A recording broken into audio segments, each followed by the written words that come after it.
He called me Barren in front of everyone, his parents, his siblings, even the cousins. I was 32, married to Damon Whitfield, who was 35. We had been together for 7 years, and in those years I had watched the love between us fade into something colder. What had once been affection slowly turned into criticism, blame, and silence. The problem, at least the one Damon never let me forget, was our struggle to have children. Month after month, year after year, nothing changed. At first he tried to hide his frustration, but soon it poured out in sharp comments and heavy sighs. He never agreed to see a doctor himself. Instead, he made it clear in every way possible that the fault was mine. "You're supposed to give me a family," he once said, looking at me as though I had failed some basic test of being a woman. I learned not to answer. I learned to carry that weight in silence, because whenever I spoke up, he found new ways to cut me down. That night at his parents' house, though, he went further than ever before. The Whitfield family was gathered around the long oak table, plates filled with roasted chicken, garlic bread, and potatoes. His sisters teased the cousins about how quickly their children were growing.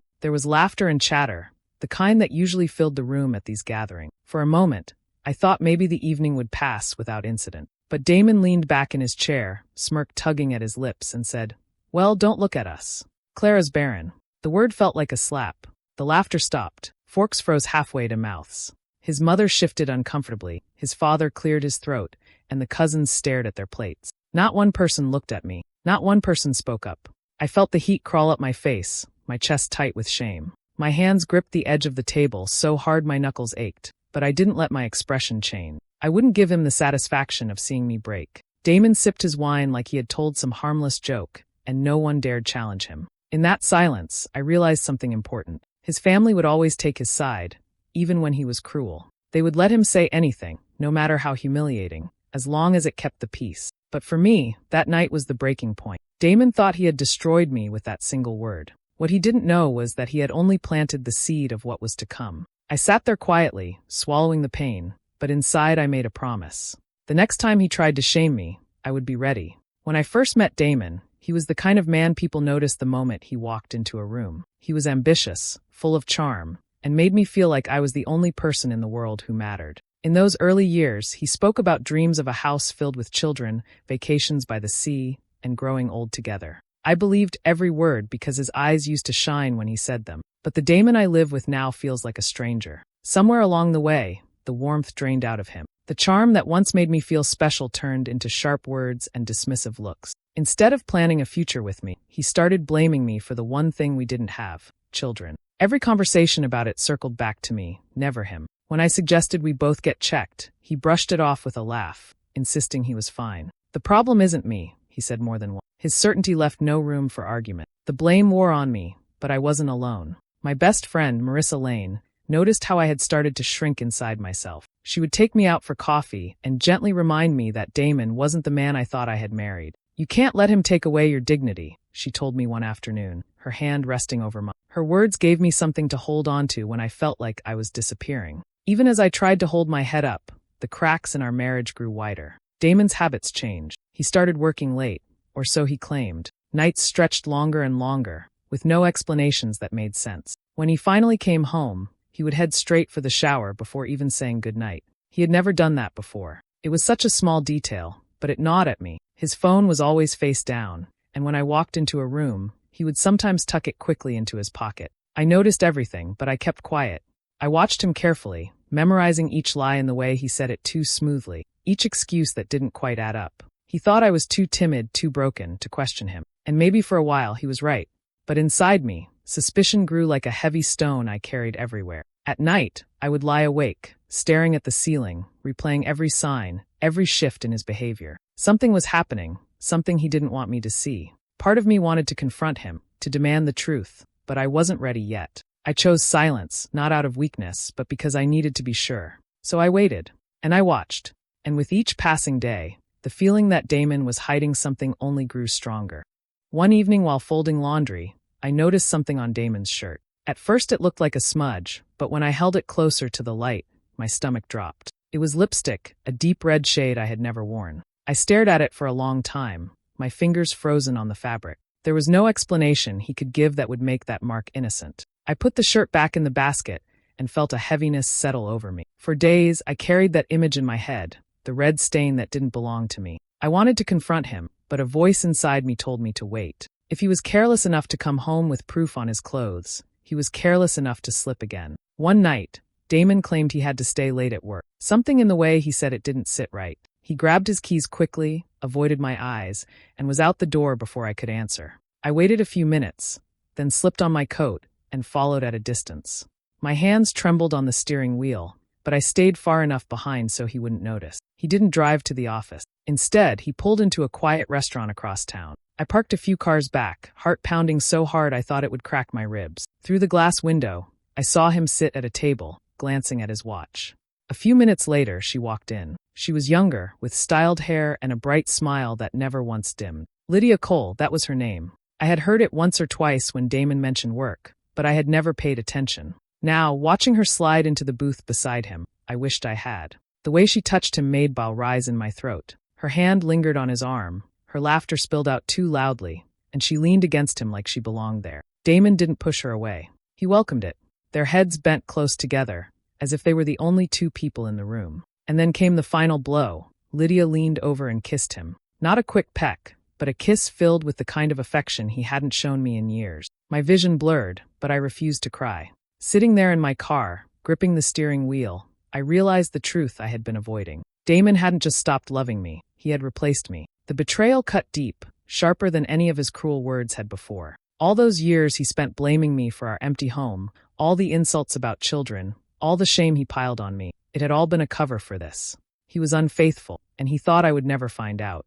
But as much as it broke me, something else rose up inside me. I wouldn't walk away quietly. If Damon thought he could humiliate me in private and in public, then discard me when it suited him, he was wrong. I would not give him the satisfaction of seeing me broken. I started the car, my hands still trembling, but my mind clear. From that moment on, I knew I wasn't just a wife clinging to a broken marriage. I was a woman preparing for the fight of her life. Helen Whitfield always had a way of making me feel small, but that brunch was the worst. She had invited me over on a Sunday morning, saying she wanted to catch up.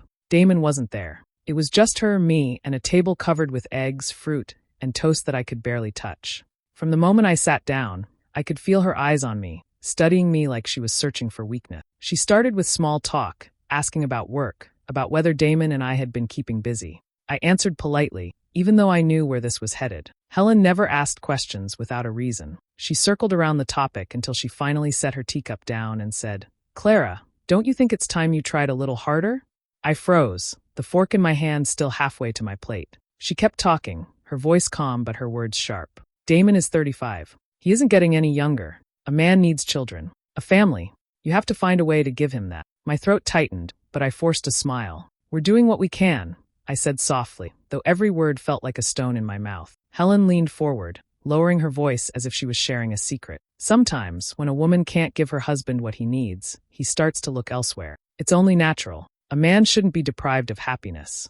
Her meaning was clear, sharper than any knife. She wasn't warning me, she was telling me. She wanted me to know Damon's patience was running out, that if I didn't succeed soon, he would find what he wanted in another woman. I looked at her across the table, and something in her expression told me she already knew he had. I didn't answer right away. My hands trembled in my lap, but I kept my face calm. Inside, though, my chest burned. Helen wasn't just guessing. She suspected, or maybe she had already heard whispers about Lydia. Maybe Damon hadn't even bothered to hide it from her. That realization made my stomach twist. His betrayal wasn't just private anymore. It was something his own mother might be excusing. I excused myself as politely as I could, saying I had errands to run, and left most of my food untouched.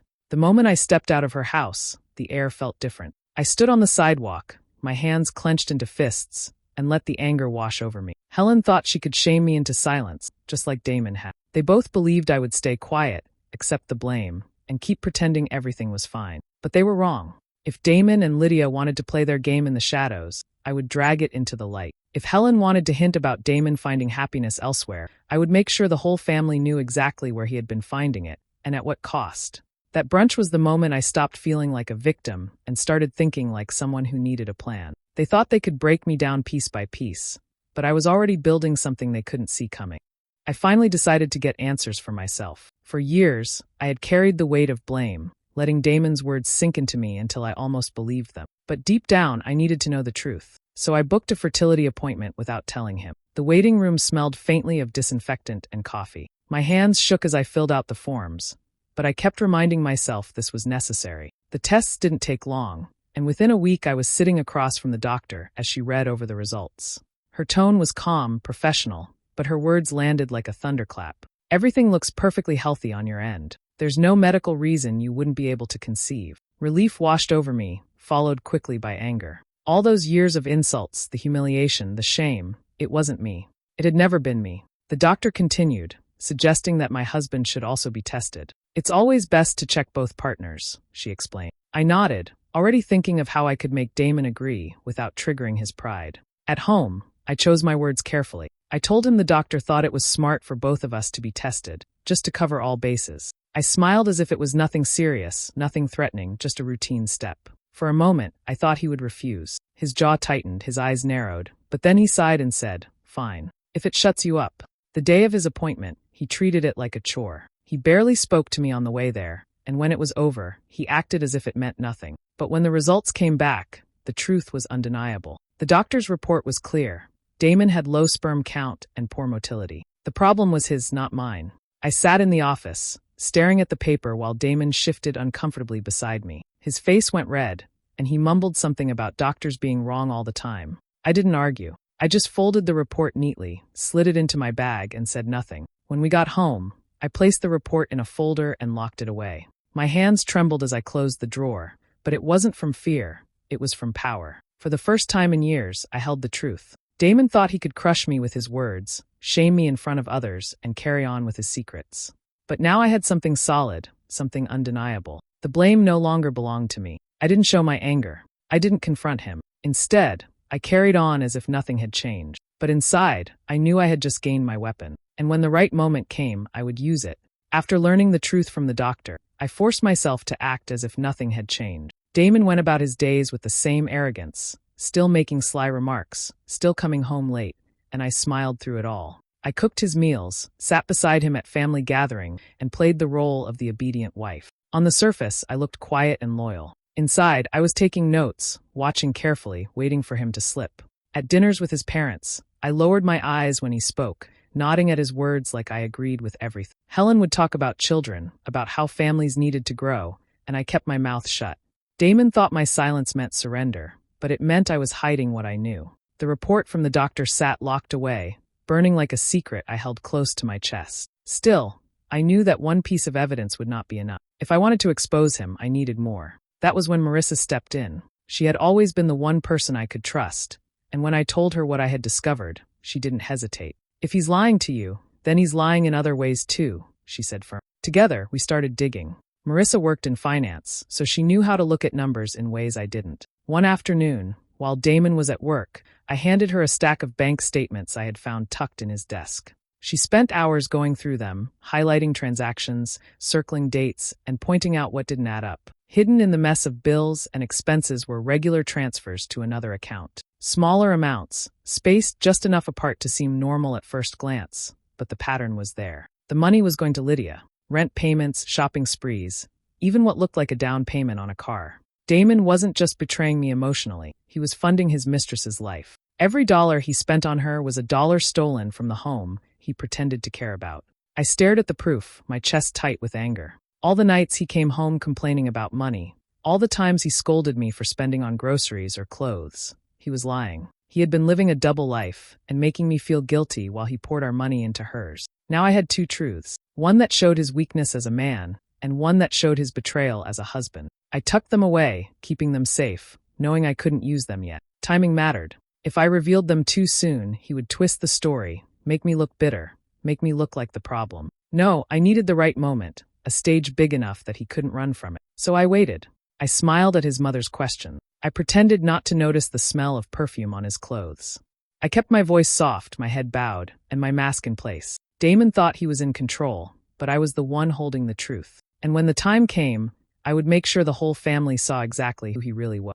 Damon loved to show off in front of his family, so when he announced a big barbecue at his parents' house, no one was surprised. He talked about it for weeks, planning the menu, calling relatives, making sure everyone would be there. To the outside world, he was the perfect son, the perfect host.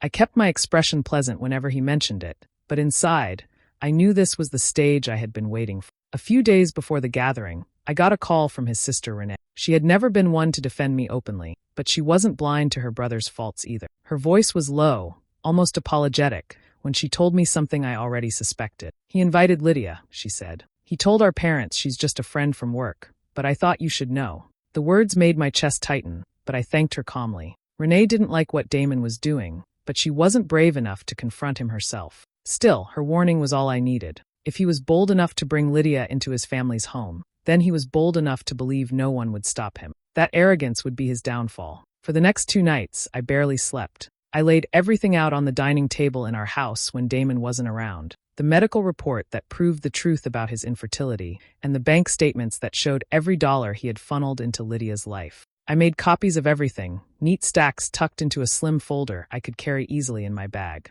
Just looking at them gave me a strange mix of pain and strength. The same papers that had once broken me now felt like armor. When the day of the barbecue came, I took extra time getting ready. I chose a simple but elegant dress, one that flattered me without being flashy. I brushed my hair until it shone and applied makeup with a steady hand. I wanted to look calm, unshaken, someone who could not be pitted. When I looked in the mirror, I barely recognized the woman staring back. She wasn't the one who had sat in silence while being called Barren. She was ready to speak. On the drive over, Damon chatted about the food and the guests, his voice cheerful. He had no idea what I carried in my bag. He didn't notice the quiet strength in me, because he had long since stopped looking closely. When we pulled into his parents' driveway, the backyard was already buzzing with voices and laughter. Tables were set up under the trees, the smell of grilled meat drifting through the air. I spotted Lydia immediately, standing too close to Damon's cousins, smiling like she belonged. My hands tightened around my bag, but my face stayed calm. This was the stage. Everyone was here. And I was ready. The barbecue started like every other Whitfield gathering. Music played from speakers in the yard, children ran across the grass, and adults clustered in groups with plates of food and glasses of lemonade. I moved quietly among them, smiling when I had to, speaking politely when spoken to, and never letting go of the folder tucked safely in my bag. I had promised myself I would stay calm, no matter what. Damon thrived in this environment. He was at the grill, laughing loudly, flipping burgers as if he were the perfect husband, the perfect host. He greeted each relative with hugs and jokes, while I lingered near the table of side dishes, watching. Every so often, my eyes drifted toward Lydia. She stood near the edge of the patio, her dress too bright, her smile too wide, like she was daring someone to question her place there. She met my eyes once, and the curve of her lips told me she thought she had already won. The afternoon stretched on until most people were full and relaxed, gathered in chairs with drinks in hand. That was when Damon struck. His sister Renee had made another comment about how quickly the cousins' families were growing, and without missing a beat, Damon smirked and said, "Well, Clara isn't exactly giving me any airs, so don't hold your breath." A few cousins laughed uncomfortably, trying to brush it off as a joke. Others stared down at their plates, unwilling to meet my eyes. And in the corner, Lydia smirked, her head tilted as though she were enjoying a private performance just for her. For a moment, I stayed still, letting the silence sink in. My heart pounded so loudly I could hear it in my ears, but my voice, when it came, was steady. I set my glass down, rose from my chair, and said, "I'd like everyone's attention for a moment." Conversations died away. Heads turned. Even Damon's laughter faltered as he looked at me, irritation flickering across his face. I reached into my bag and pulled out the folder. My hands did not shake. "For years," I began, my tone calm, "I have carried the blame for something that was never mine to carry. Damon has told all of you, in one way or another, that I am the reason we don't have children. Tonight, I'm setting the record straight." I opened the folder and held up the papers. "These are medical reports from a fertility specialist. I was tested, and I am perfectly healthy. Damon was tested too, and the truth is clear. He is the one who cannot father children." Gasps filled the yard. Some people covered their mouths. Others whispered to each other in shock. All eyes swung toward Damon. His face went pale, the smugness draining away as the weight of the truth settled over him. He opened his mouth to speak, but no words came out. The silence was no longer mine to bear. It was his.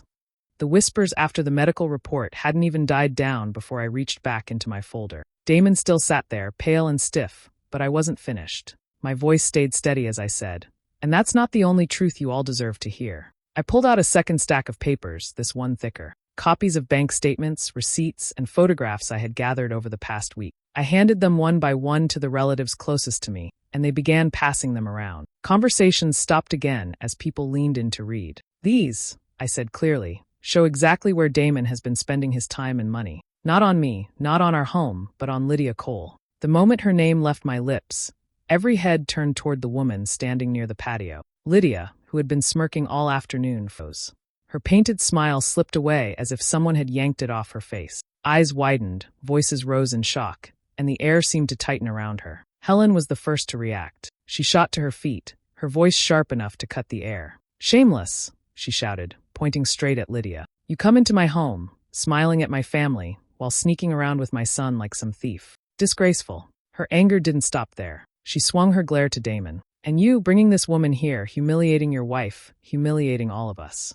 Do you have no shame at all?" Damon's mouth opened, but before he could speak, another cousin passed around the photos I had taken of him and Lydia together, sitting too close at a restaurant, kissing in a parking lot, her hand in his as if she belonged to him. The proof was there in black and white. There was nothing he could say to erase it. Lydia's face drained of color as more eyes landed on her. She stood frozen, her hands clasped tightly in front of her, but her body trembled. The confidence she carried earlier vanished. She looked cornered, like a trapped animal with no way out. The smirk that once told me she thought she had won was gone, replaced with fear and shame. Damon finally tried to raise his voice. "This isn't what it looks like. Clara is twisting things." But no one listened. They were too busy shaking their heads, too busy staring at the papers, too busy seeing the truth for themselves. For once, his words meant nothing. I stood calmly, my hands folded, watching as everything unraveled. The silence that followed wasn't mine anymore. It belonged to them, Damon and Lydia, who had built their lies so carelessly, only to be exposed in front of the very people they thought they could fool. And as Lydia stood frozen, unable to defend herself, I knew she finally understood. She was never untouchable. I calmly announced that I was filing for divorce and would no longer be part of Damon's lies. My voice didn't shake, and I didn't need to raise it. "I won't carry this weight anymore," I said, looking straight at him. "I'm done covering for you. I'm done living inside your lies. From today forward, I'm choosing myself." The words came out steady, and the silence that followed was heavier than any argument we'd ever had. Damon just stared at me, his mouth opening like he wanted to fight back, but nothing came. For once, he had no words. I stood a little taller, lifting my chin and turning to face the family that had just watched everything unfold. "Thank you for your kindness over the years," I told them. "I know this isn't easy to hear, but I couldn't keep living inside the lies. I needed to tell the truth. I hope you understand." There was no anger in me anymore, no bitterness. Just a calm certainty. I picked up my bag and turned toward the front of the house, leaving the weight of the past behind. As I walked away, voices rose behind me. I heard Helen's voice sharp and furious, scolding Damon so loudly that even from the driveway, her words carried. "You've disgraced this family, Damon. You humiliated your wife and brought that woman here. Have you no shame?" Lydia stood frozen near the patio, her face burning red, her hands clutched together like she wanted to disappear. Cousins whispered to each other, but not one person tried to defend him. I didn't stop. My steps grew lighter with every stride down the driveway, like I was finally peeling off chains I'd worn for years. For the first time, I didn't feel small. I didn't feel broken. At the curb, Marissa's car was waiting, just like we planned. She rolled down the window and gave me a proud smile the moment she saw me. "You did it," she said softly as I opened the door and slid into the passenger seat. "You finally took your power back." I let out a long breath I didn't realize I'd been holding. The house, the noise, the years of blame, they all started to fade behind me as we drove away. The folder with the papers sat in my bag, but it no longer felt like a burden. It was proof that I had faced the truth, proof that I had taken control. I didn't feel sadness, not anymore. I didn't feel regret either. All I felt was calm, peace. I wasn't leaving as the barren wife Damon tried to make me out to be. I was leaving as the woman who had finally chosen herself. As the house disappeared in the rearview mirror, a small smile found its way onto my face. The chapter was closed, and for the first time in years, I was free. Do you think I made the right choice by leaving Damon and walking away from his lies, or should I have given him another chance? I'd love to hear your thoughts in the comments. And if you enjoy stories like this, don't forget to subscribe and stay tuned for more.